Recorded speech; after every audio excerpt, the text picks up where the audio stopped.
est peu connu. Donc là, je voudrais remercier aussi les élus. Nous avons invité tous les maires de l'Aglopole, avec éventuellement les représentants de leurs conseils municipaux. Merci à Florence Sanchez, d'une part, de nous recevoir, et puis d'autre part, pour son action sur le territoire. Et on en reparlera par rapport à Poussan et Montbazin, qui se sont un petit peu mis à l'écart de toutes les autres communes.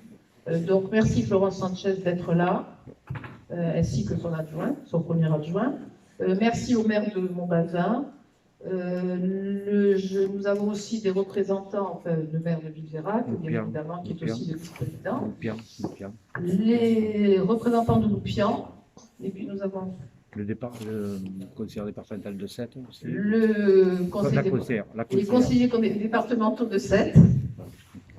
Voilà, bon, je ne connais pas forcément tout le monde. Et vous m'excuserez, le maire de Montbazin, Josian. Frontignan, la municipalité de Frontignan. Alors dites-moi aussi la municipalité de Ballaruc-le-Vieux, par Rémi. Dites-moi s'il y a d'autres communes représentées. Pardon? Ah bah oui, Ballaruc-les-Bains, représentée aussi. Excusez la commune de Marseillan par son maire, Michel, et Cédric Raja, qui nous a aussi excusés. Je salue le député Jean-François Eliaou, et l'invite à prendre place. Député de la 4e circonscription.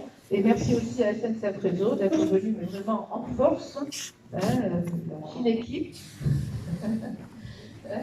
à la tête du projet Ligne Nouvelle Montpellier-Perpignan. Donc, et je voudrais aussi saluer Éric Boisseau, qui est un expert ferroviaire, président d'Objectif Train de Nuit et de Grand Express européen, c'est ça?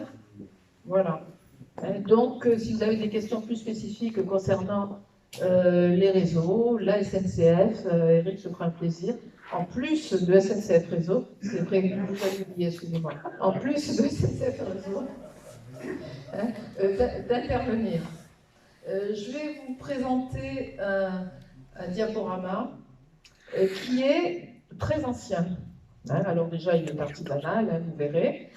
Il date pour les premières, alors il a été remanié parce que là nous en sommes à l'acte 3 du projet Ligne Nouvelle Montpellier-Perpignan. Donc il faut savoir que l'Observatoire suit ce dossier depuis 2012. Donc les premières, en 2013, nous avions fait déjà 2012-2013 des réunions publiques, dont une déjà ici, une autre à Ballaruc-le-Vieux, on avait fait. Donc j'avais déjà commencé un diaporama. J'étais déjà présidente, après je suis partie, puis je suis revenue.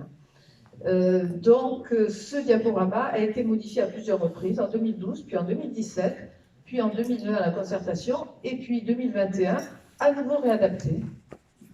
Donc on va faire un tour très, j'allais dire schématique, parce qu'on ne peut pas rentrer, je veux que ce soit, ne pas parler trop longtemps, de façon à ce que la parole soit à la salle et que vous puissiez poser toutes les questions. C'est une réunion d'information. Et nous avons les interlocuteurs pour vous répondre. Donc, je voudrais surtout que ce soit interactif et que vous puissiez poser toutes les questions. On restera le temps nécessaire, tant que vous avez des questions à poser, de façon à ce que l'information puisse passer. Alors, la ligne Grande Nouvelle va traverser notre territoire.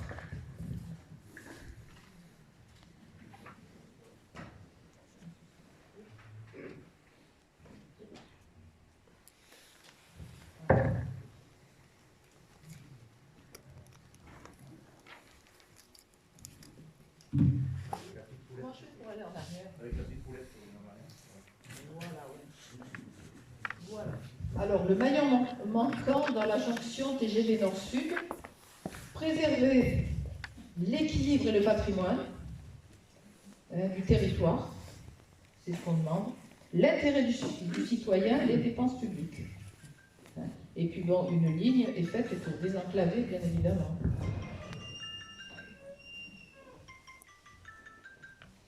Alors, les derniers épisodes, alors ça date de 2017. Il faut savoir que le dossier... Excusez-moi,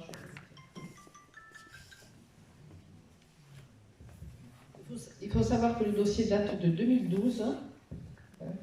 En 2017, donc, il a été repris. Mais le tracé dont on va parler aujourd'hui, qui traverse Poussan, qui traverse notre territoire, est celui qui a été voté en 2012, voté en comité de pilotage à l'unanimité des maires des communes impactées. Vous me dites si je me dirai si je fais des erreurs. Hein.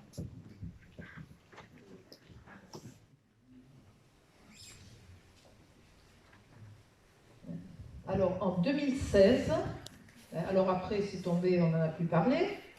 En 2016, le ministre des Transports a donné son aval sur le choix du tracé.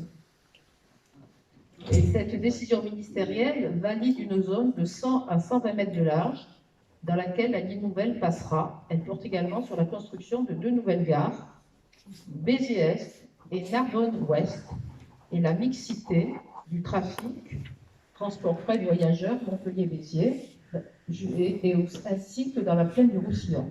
C'est-à-dire qu'il y aura fret de voyageurs jusqu'à Béziers, après on a les camions, et après on a un nouveau fret de voyageurs. Hein. Donc tout ça, j'avais présenté ça aux Assises de la mobilité, le 16 décembre 2017. Et tout ça, ça n'a absolument pas bougé. Voilà. Alors, les chiffres clés, mais là, je pense que nous en reparlerons. 150 km de lignes nouvelles, 3 départements traversés, Aude, Hérault, Pyrénées-Orientales, 46 communes, la mixité, on revient là-dessus.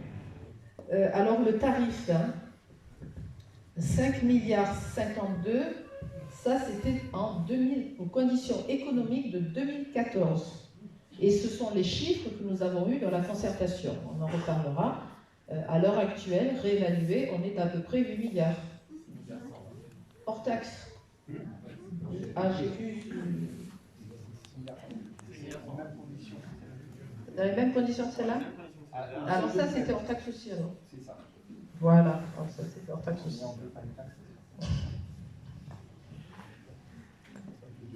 Le tracé, donc bon, ça chacun on peut aller sur le site Ligne Nouvelle Montpellier-Perpignan et vous pourrez détailler ce tracé sur tout son parcours. Mais ce qui va nous intéresser, c'est ce qui va se passer sur notre territoire, donc ici, plus précisément. Voilà. Alors voilà, regardez, il est évident, là je vous ai montré un viaduc. Alors ce viaduc, nous l'avons sur notre territoire, bien évidemment, de la zone des Claches à Poussan jusqu'au péage de l'autoroute. Alors 28 mètres de haut, donc pour visualiser, ça vous fait un immeuble de 10 à 11 étages. Et le nombre de piles, là, va varier en fonction du projet choisi. Si c'est tout béton, il y aura moins de piles, c'est-à-dire je crois qu'on sera à 23 piles. C'est ce que vous nous aviez dit. Et si c'est un tablier en acier, il y aura plus de piles. Il sera plus fin, ce viaduc, mais par contre, il y aura plus de poteaux, il y aura plus de piles. Et là, on était à 31 piles. Donc, moi, j'avais 23 et 31. C'est ce que vous nous aviez dit à la concertation, mais bon, les choses évoluent. Néanmoins, chaque pile, c'est quand même un immeuble de 11 étages. À savoir, sur le bassin versant de l'étang de Thau.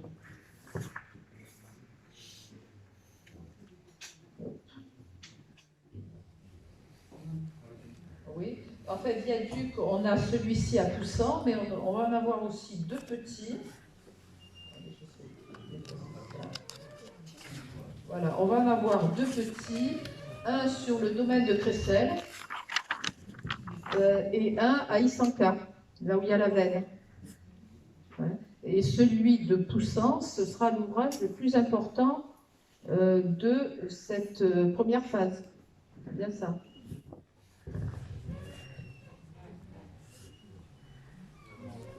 Là, je reviens en 2013. Alors en 2013, c'est là où ce tracé a été validé.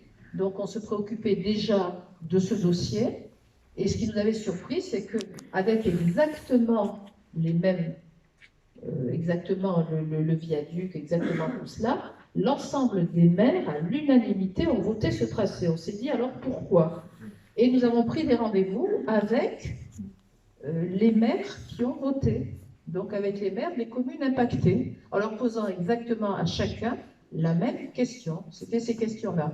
Que pensez-vous? C'était les questions qu'on leur a posées. Que pensez-vous d'une ligne grande vitesse sur le territoire de Tours? Quel est, d'après vous, s'il y a un impact sur l'environnement d'un LGV sur le territoire de Tours? Quels seraient les avantages pour l'usager si cette LGV, pour l'usager de cette LGV sur le territoire de Tours? À l'unanimité, en off, et je veux dire, moi j'ai assisté à toutes les entrevues et on n'a jamais fait une réunion seule. On a toujours été au moins 2 ou 3 pour rencontrer les maires. En off, ils nous ont tous dit aucun intérêt de cette ligne. Oui, non, mais je dis parce que je parle de moi. Tous. Mais alors il y en a un, parce que ça va créer des emplois. En ce temps-là, on parlait beaucoup d'emplois. Il nous a dit ça va créer des emplois. L'autre, ce tracé est intéressant parce que moi, il pouvait faire son petit lotissement. C'était plus intéressant. Mais logiquement, et ça on le reverra au niveau des intérêts et de l'intérêt pour le territoire, bon, il faut savoir que nous ne sommes pas du tout contre la LGV, hein, ça je le mets en préambule, mais contre ce tracé. Ce tracé, tel qu'il a été voté en 2012, alors que les conditions actuelles ne sont plus du tout les mêmes de 2012. Et là, bon, je ne sais pas, je crois que j'ai mis... Oui, bon, ça, c'était les maires qu'on avait rencontrés, qui nous avaient donné des rendez-vous. Il n'y en a plus, ça a beaucoup changé hein, quand même. Ça a beaucoup changé. Je crois qu'il ne nous reste que François Comel et le maire de Fabrègues. Globalement, quand on prend une décision, notamment une décision politique, je pense qu'il faut peser le pour, le contre, les avantages et les inconvénients, ce qu'on appelle la balance décisionnelle. Et sur notre territoire, la balance décisionnelle n'est pas photo. On verra quels peuvent être les avantages, et là, je pense que certains pourront nous dire quels sont les avantages pour notre territoire de cette ligne à cet endroit-là. Et par contre, les inconvénients, on va les voir. Parce qu'il y a déjà des risques environnementaux, parce que ce viaduc, c'est pas simplement parce qu'il est au bord de l'eau que ça nous pose problème, au bord de l'étang. C'est si se passe, parce que il y aura des camions dessus, avec des produits chimiques. S'il y a un problème avec un camion et un produit chimique, la SNCF Réseau va nous dire, mais on met un 3e rail pour éviter le déraillement. Mais le risque zéro n'existe pas.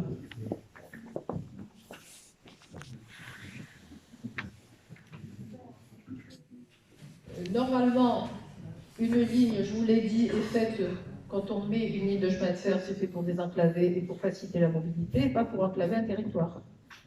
Et alors là aussi, c'était aussi en 2013, nous avons fait quelqu'un qui n'a pas de voiture, qui veut faire en transport en commun le trajet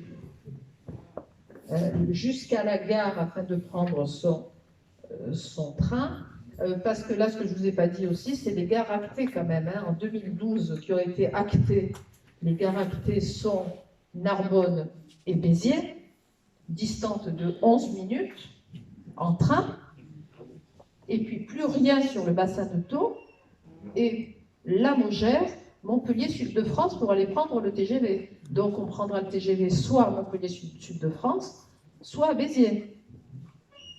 Donc pourquoi? Alors qu'il y avait eu un projet, Saint-Jean-de-Métal, ça avait été pressenti pour avoir une gare TGV. Et là, ça aurait été intéressant par rapport à l'accessibilité, bien évidemment, des Montpelliérains, et aussi du territoire de Thau. Ça aurait été beaucoup plus pratique, on n'aurait pas été enclavé. Mais les décisions ont été autres. Donc on a fait, un de nos adhérents a pris à Ballaruc-le-Vieux le bus pour aller à la gare de Sète. Non, c'est pas vrai. Voilà, pour aller à la gare de Sète. Après, le TER de Sète à Montpellier. Donc, il arrive à Montpellier-Saint-Roch, il prend le tramway, il arrive à Odysseum. Alors, de ce temps-là, c'est uniquement Odysseum. 1h20 de trajet. Alors, pour la Mogère, comptons 1h30 pour gagner 18 minutes. Parce qu'on va nous dire, mais vous aurez toujours des TGV à 7. Déjà, ce qui est prévu, alors qu'il y a 10 allers-retours, c'est qu'il en resterait 2. Et 2, moi, je vous dis, dans un premier temps. Parce que ce qui s'est passé dans d'autres territoires, et notamment dans le Jura, par exemple, il n'y en a plus eu. Et les élus ont été se coucher sur les rails, ont fait des manifestations, parce qu'on a supprimé les TGV.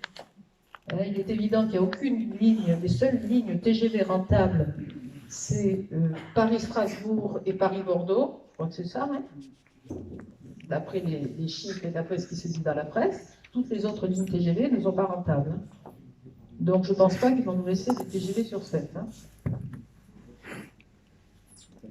Bon, les arguments SNCF Réseau, donc c'est pris sur le site de SNCF Réseau. C'est bénéfice pour les hommes et le territoire, bénéfice stratégique pour le développement et le rayonnement du Languedoc-Roussillon, grands projets ferroviaires nationaux, alors qu'on parle beaucoup plus à l'heure actuelle de mobilité douce. On y reviendra au niveau de l'empreinte carbone aussi. Oui, alors ça c'était en 2017. Les pour, alors on avait déjà Carole Delga qui faisait campagne, parce qu'elle fait des grosses campagnes publicitaires concernant cette ligne. Donc elle faisait déjà campagne. D'ailleurs, je crois que je vous ai mis, voilà, LGV oui, sur toutes les lignes. Le journal de la région pour obtenir cette ligne. Et puis je vous ai mis aussi Pierre Richard, parce qu'il faut savoir comment a été obtenue, entre autres, la gare de Narbonne. C'est qu'il y a eu une campagne, il y a eu du lobbying qui s'est fait jusqu'à Paris. Et Pierre Richard, il a un château dans l'Aude, et il a fait gratuitement une campagne publicitaire avec des affichages à Paris, où Narbonne veut sa gare TGV.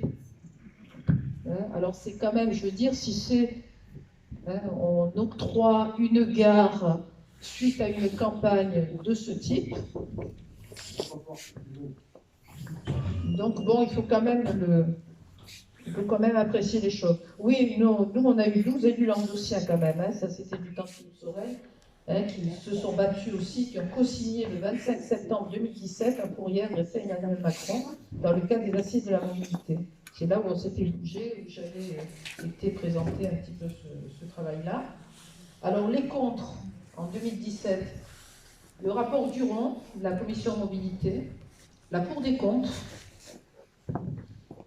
et un groupe de travail sénatorial. Là, c'était intéressant, c'était des sénateurs de tous bords qui avaient étudié le dossier, qui s'étaient prononcés contre ce projet.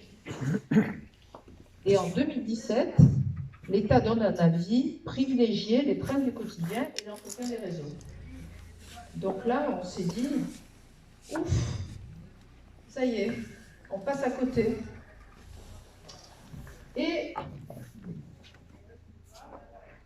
alors bon, on passe à côté, on arrive en 2020. 2020, comme on a toujours ce tracé en tête, avant les élections municipales, nous faisons signer à chacun des candidats, à chaque tête de liste de l'Aglopole, on fait signer un engagement concernant sa mandature.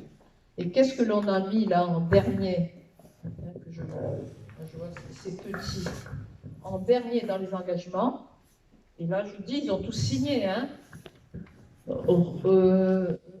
réexaminer le tracé LGV dont l'impact environnemental est conséquent et grave. Tous nos élus ont signé, avant les élections, cet engagement.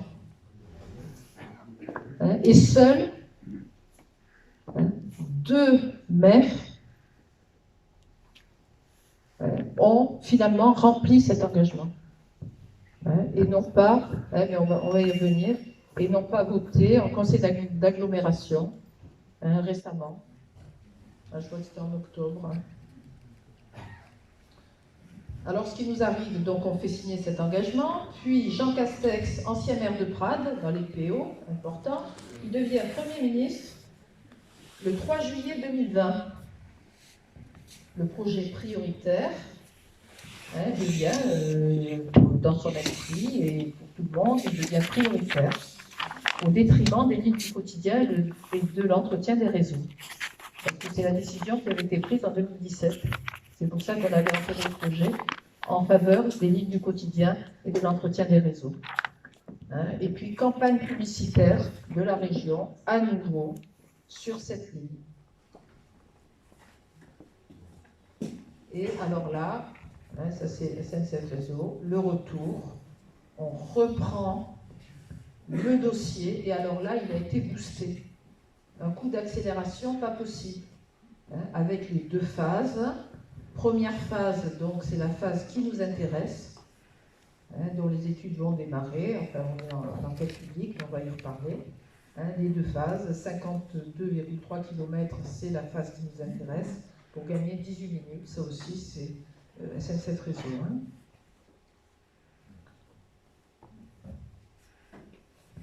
Le calendrier. Alors le calendrier c'est important, parce que là, il faut aller vite, et il faut tenir le calendrier. Donc, tout s'est bousculé depuis l'automne. On a eu une phase de l'automne 2020, une phase de concertation, parce que c'est le processus, concertation formelle, avec des garants de la concertation, en pleine pandémie, je veux bien.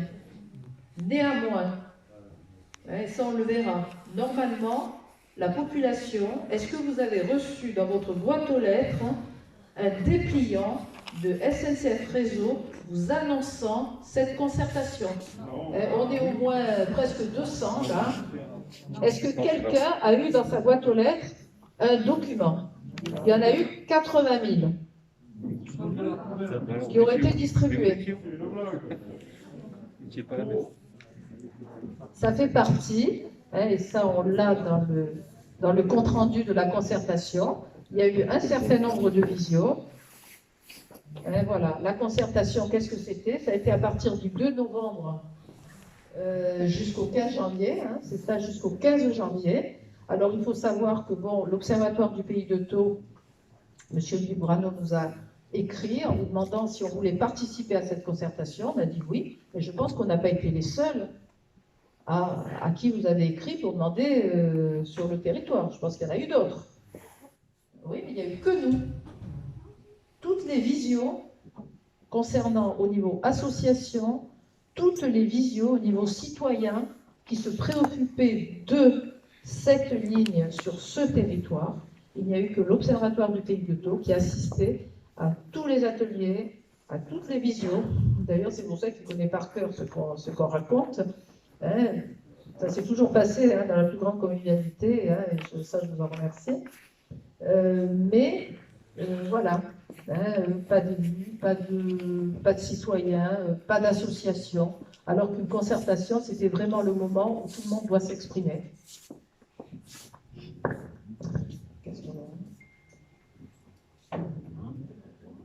Alors, les actions entre novembre et février. Donc, nous avons participé à toutes les visios organisées dans le cadre de la concertation. Monsieur Librano nous a accordé une visio spéciale pour l'Observatoire où on a pu poser toutes les questions concernant ce tracé. Nous avons envoyé des lettres de sensibilisation à tous les élus de l'Aglopole, à Madame Carole Delga, avec copie à Georges Gibelin et Lucien Bourgi. On a rencontré les élus pour les sensibiliser par rapport à ce projet-là. On n'a eu aucune réponse de toutes les lettres, de tout ce que nous avons fait. Donc l'engagement, les lettres, et voilà où on en est. Alors il faut savoir, alors, depuis l'automne, comme je vous l'ai dit, le projet s'envole, décolle et s'envole. Le financement a été trouvé, 20% de l'Europe, 20% espéré de l'Europe. 40% pour les collectivités territoriales, c'est-à-dire nous. Donc il faut savoir que nous allons payer pour cette ligne et pour ce tracé, au travers de notre taxe foncière. Donc, un vote quasi unanime en conseil d'agglomération qui traitait des études et du financement. Donc 12 millions et demi d'euros ont déjà été votés. Alors ça a été quasi unanime parce que Florence Sanchez n'a pas voté, le maire de Poussan, Josiane Ribes et Bruno Van der Merch, qui est conseiller communautaire aussi de Poussan. Donc ce sont les 3 votes. Sinon, tout le monde a voté, majorité, opposition, tout le monde comme un seul homme, socialiste, Europe Écologie Les Verts, etc., pour ce tracé. C'est-à-dire, on va me dire, non, on n'a pas voté pour ce tracé, mais on a voté pour un financement. Et puis bon, chacun pourra s'exprimer et nous donner son point de vue.